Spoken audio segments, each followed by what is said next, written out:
the all-time loser. Headlong to his death. Oh, he feels the piston scraping, steam breaking on his brow. Old Charlie stole the handle, and the train didn't want to stop going. No, it just slowed down.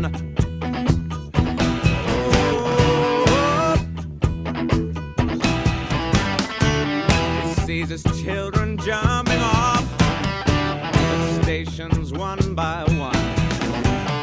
His woman and his best